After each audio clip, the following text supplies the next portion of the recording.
On this channel over the past few weeks, I've really been trying to hammer home the point of how important the software development kits, actually I shouldn't say that, the software toolkits, the ecosystems that surround these advanced AI chips, how important they are. And in fact, when you have two chips that are similar in specs, the deciding factor could be the ecosystem, the software ecosystem around it. Absolutely, that could be the major selling point for an individual or for a corporation. And on my last video, I spoke to the fact that CUDA has a huge advantage for Nvidia simply due to the fact that they've been out longer than everybody else, and that the breadth and depth of CUDA exceeds by far any other software toolkit out there, from anyone else. It's way beyond what everybody else has. And that's just because they've been around for much, much longer.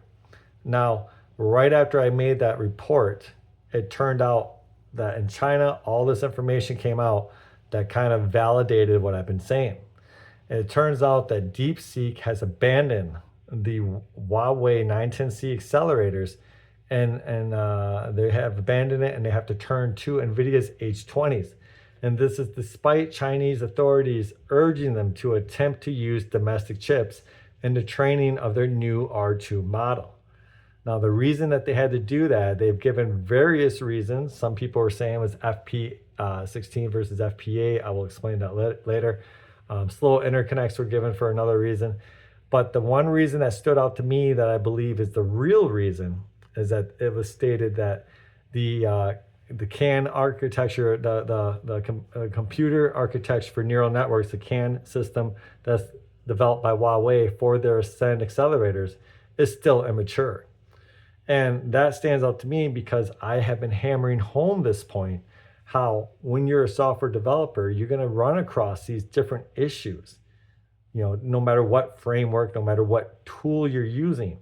And that's when you have to turn to the ecosystem and say, hey, I need help for this. What tools are available for me to get past this problem? And the simple fact is that these things take time to build up, and that the Ascend series of processors have not been out that long. And it's not just a matter of something that you can throw manpower at. You can't just say, hey, I'm going to throw 1,000 devs at it. What you have to do is you have to get it out into customers' hands and have these customers use it in unique and novel ways to approach their own problems, because you can't simulate these scenarios. And then when they come to you, or when they come back to the ecosystem seeking solutions, they either can contribute back to the ecosystem, or you'll work with them on their problem and you'll figure out it and you'll make a tool for it, thus increasing the power of your ecosystem. But this takes time, and that's what Huawei doesn't have right now against Nvidia. Nvidia has time as a huge advantage over Huawei. And so this is where, when these reports came out, I'm absolutely certain that has to be the reason. Okay, I'm not saying that some of these other technical reasons given weren't factors. I'm sure they were. But you got to look at things. It's hard to explain, but when you're in software development, it's kind of funny because we do this all the time, where it's like you're given a square peg and you're trying to put it into a round hole. And now in the real world, you might be like, why would anyone ever try to do that? But in software, we do that all the time. And so then when you go back to whoever created the software, they're like, why are you trying to do this? And you're like, well, I have a legitimate reason for doing this. And you tell them, they're like, oh, okay, I guess it is legitimate. Let's try to figure this out. And so then you try to figure out how to put the square peg into the round hole. And then hopefully if you do figure it out, you come up with a library that you call square peg to round hole converter toolkit, and you publish this library. And then next time someone comes along and they're like, hey, I want to put a square peg into a round hole, they can be like, oh, wait, Ruben had this issue. I can download his library that he developed, right? And so that's how this kind of works. And the thing is that you can't anticipate this type of stuff, because maybe the reason I needed that square peg into the round hole for my software was very unique or very different, or something that just somebody else didn't just happen to think of. You can't think of every edge case. It's just an impossibility. It's like if you were trying to teach well, actually, I got a perfect example. It's like with AI. Okay, I'm going to give you a parallel that fits into our story here. Deepseek came up with a revolutionary way to train AIs. When it was said the Deepseek revolution, don't underestimate this. What Deepseek did was a complete paradigm shift. It cannot be understated. Okay? Everybody else up until DeepSeek was using supervised fine training. Okay, so they were going through and they were labeling every single thing. They're like, here's an object, here's all the labels for an object, you know. So basically it's like if you're, and this is like with software development stacks too. It's like if you're a parent and you're trying to raise a child and your solution is to think of every single problem they're ever going to encounter and then give them the answer. How well do you think that would work, right? So all you do is you don't ever give them critical thinking skills. You just say, here's a list of every problem that's ever going to happen to you in your life, and here's the answer. Simply put, it's not going to work, okay? And that's how they were training these AIs, and that's where they were running into issues, and they just needed more and more data, and it was like, this is unsustainable. And then all of a sudden, DeepSeek came by and said, wait a second, let's move off this SFT, and let's move to reinforced learning with chain of thought. And so what they said is when they got a question, when they got a query, they said, okay, let's go ahead and inference an answer, right? And then after we inference this answer, we're going to check it based on a reward system, give ourselves points, and we're going to keep going through this until our reward is high enough that we're satisfied, right? And so now you can actually see this on a lot of these AIs. You can ask them, you know, I want to expect your chain of thought, and they'll list their chain of thought as they go through it.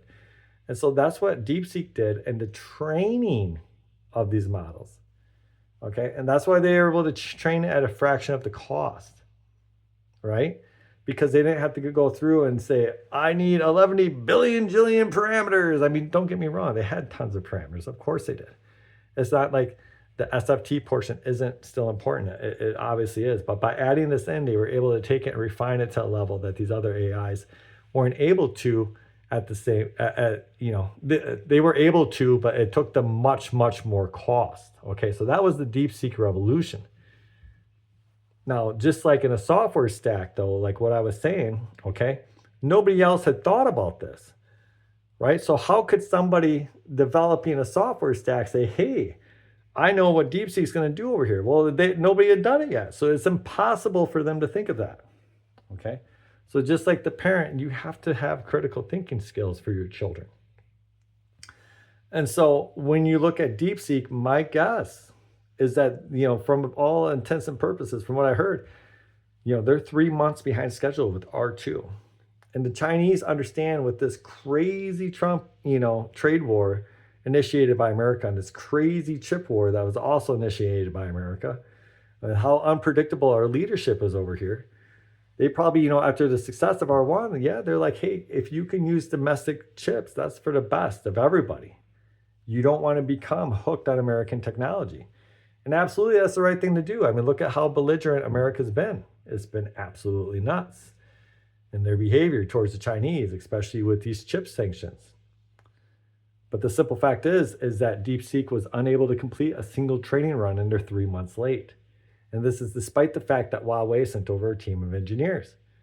And the reason I think it has to do with the immature ecosystem is the simple fact that, you know, if it was just hardware, if it was FP8 versus FP16, then you would just throw more hardware at it. And yes, I'm not saying that wouldn't be a contributing factor. It could be definitely a contributing factor, right? Because there could be limits to that type of thing, especially if they're having some slow interconnect speeds, right, between the memory and the processors.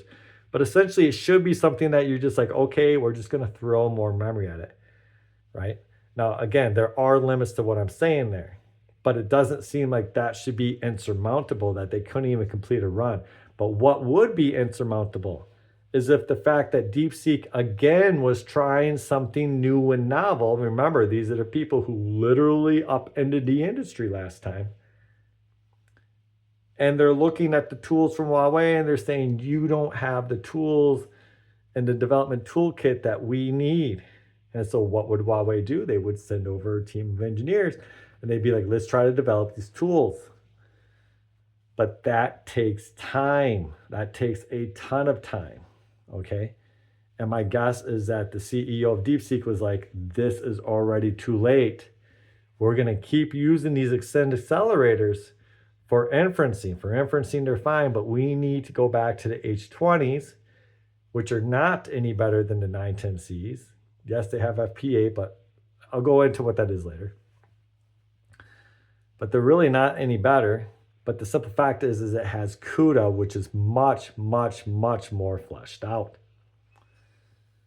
Now, Ren Zhengfei has even talked about this. He's talked about, he's like, we're one generation behind. Jensen Huang has said that also. They're right behind Nvidia. But he's like, we're going to have to open source our toolkits and offer a lot of alternatives, hundreds of alternatives for developers so that we can fit their needs. But that takes time. And Ren is the most humble guy when you hear him speak. And so, a guy like that, he understands. And Jensen's been saying the same thing. He's been saying, now, understand, I do not believe in this trade war. I don't believe in the chip war. My personal philosophy in politics is MAGA. Make the U.S. great again by making us greater. Us, U.S. and other nations great again. That is win-win cooperation, and all international relationships should be sought.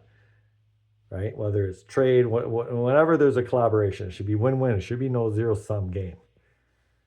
But, like Jensen's saying, if you wanted to fight a trade war, or if you want to fight a chip war, I keep saying trade war. If you want to fight a chip war on AI, then you want to get them on our software, because the hardware isn't that important. It really isn't.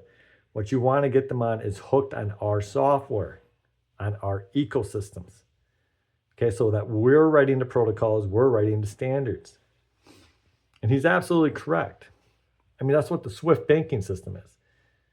America comes through and it sets up SWIFT. Now, SWIFT isn't actually ran through out of America, but it's essentially ours.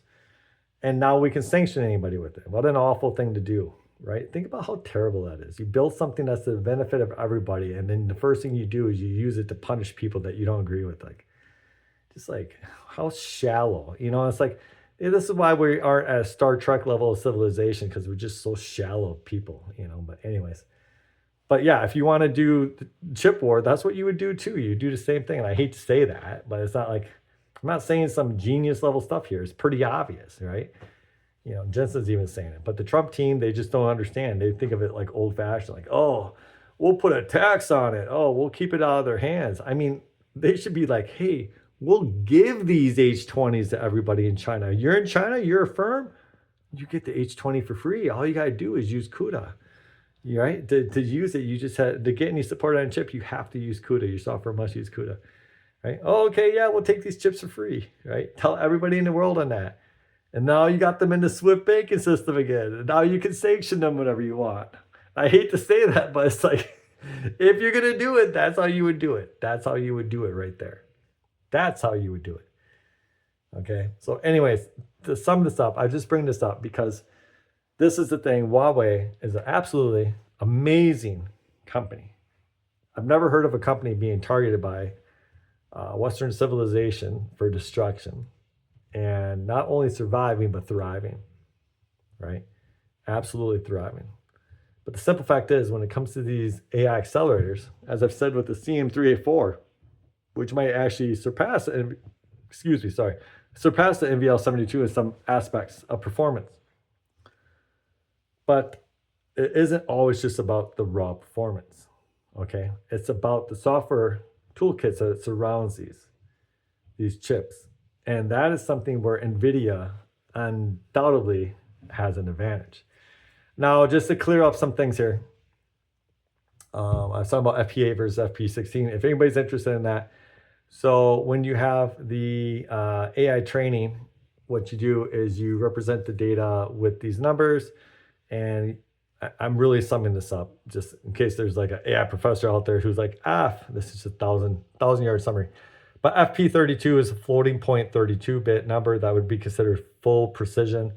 Floating point is just a decimal. So like if you're used to regular mathematics and computers, we have integers and we have floating points. There's actually other types too, but just think of those two types for now. So a floating point number has decimals, and this amount of precision, the number of decimals it has, is determined by how many bits it has. Now the bits isn't the number of decimals, but determines how many decimals it can have. So 32 bits considered full precision. 16-bit. This isn't for standard computer numbers either, just so you know. This is when it's related to the AI data type that we're talking about. 16-bit FP16 is considered half precision. And then just lately, they've come out with something called FP8. So you might think, well, why wouldn't they want the larger one? Because it sounds like it has more precision. And the reason is that you're running these parameters, and there's literally, billions, if not trillions of them, hundreds of billions. And so you need to have, you obviously have memory concerns. Memory is a huge deal and cost. And so you want to get as small of a data type as you can so you can run it quicker for less, but not lose the level of accuracy. You might think you're losing some accuracy, but due to the way they encode these data points through something called quantization, this is arguable, but a lot of people believe that FP8 is essentially lossless compared to FP16. Now, again, that's a point of contention, but lossless, the best way I can give you an analogy for that is if you have a record player at home, if you old enough to know what a record is, and you listen to that, the way a record works is it actually reads it like analog wave. The actual wave is on the record. And so that's kind of considered the purest form of listening to music, as far as I know, besides hearing it live in person. But then when you have a digital version of the music, what it does is it takes that analog wave and it approximates the curve. If you remember calculus, right? It essentially just think of it as drawing all these little squares, these zeros and ones that approximate the curve. And you might say, but wait, if it's a square under there, is representing that curve, there's going to be some error. And of course, there's always error when you have a digital representation of something that's analog. But the simple fact is where does the error become lossless? I.e., I have this record of Mozart, and then I have the digital representation of it. Where do I get to a level that even the finest human ear cannot tell the difference? And when I get to that level of representation of the digital version of the analog, we call that lossless. And so that a lot of people believe that FP8 versus FP16 is lossless. Now, the 910C accelerators don't have FP8 natively, so they would be using a lot more memory, okay? And so when they were talking about the slow interconnect speeds, I assume that would relate to how the memory is being propagated over to the processor. And so that could obviously be a big deal, but again, I don't think it's something that couldn't be overcome through simply throwing some more hardware at it or looking at some other novel approaches to this, okay? So that's why I really do believe the simple fact is that Deepseek is again gonna try to pull a Deepseek. Maybe it isn't as big of a paradigm shift as the first one. Usually, in anything related to technology, it's hard to replicate huge paradigm shifts, right? It's hard to have two iPhone moments. But they probably were trying something new and different. And simply put, the immature software stack from Huawei, and it is immature. That's not me being mean towards Huawei. It's just simply put, it's a newer software development stack. Didn't have the tools available for them to do what they wanted, so they had to get engineers from Huawei and had to collaborate with them, but they simply put didn't have the time. Okay, which time is always an issue. Now to tie this up again, I just want to be clear on this. This is the advantage, I've been repeating this, that Nvidia has over everybody else, including Google. So, a report just came out that Google has some internal talks about releasing its TPUs externally to customers. Because as I've mentioned on this channel, the Google Ironwood TPUs are much better suited for AI than anything from Nvidia, Huawei, or AMD. And they're literally a 10xing. They're leagues ahead. Okay, but Google, they don't even actually have a unified software development toolkit. So they just kind of they're building these tools out, like they're just using PyTorch and things like that. So I can't imagine that Google would do that. And plus, that's not something that Google does. If you're familiar with Google, you'll know that they'll release great technologies, but they'll release it with very little documentation and support. And it's very frustrating because they'll have great technologies, but that's not their strongest suit. is, and they'll build support over years, but when they release something, it's usually very inadequate. So I couldn't imagine that they would actually release these Ironwood TPUs to the general availability of actually selling to other people. But I don't know. I mean, right now it's not even generally available to me. Like, I can't go and rent an Ironwood TPU. You have to be like, Apple rents them. Sam Altman's renting them, right? Even like big companies can't rent them, right? You have to be a select few, top few companies to rent them. And that's probably because of the difficulty in programming for them. It's obviously the most difficult processor to program for, So anyways, that's what I got for you guys today. When I look at this, I'm not trying to, if you're a Huawei fan, I'm not trying to say, oh, the race is lost. It's not lost. It's not lost. It's just something that this is not a quick fix. There's not a quick fix to this. And it's as important as hardware, if not more so. Now, that's not for everybody. For most of the companies over in China, they're not going to be running into this type of issue as Deepseek, I would think, right? Most people fit into most issues, okay? But when you're coming up with something that's really, truly unique and novel and different, well, then you're probably going to have some issues, okay? And so, and something like that, Nvidia is going to offer a little bit more breadth, a little bit more depth, okay? So Huawei is definitely a generation behind. We've been told that from Ren. We've been told that from Jensen. However, they're quickly catching up. Now, on the software side, the way they can catch up is they got to get this out to as many people as possible.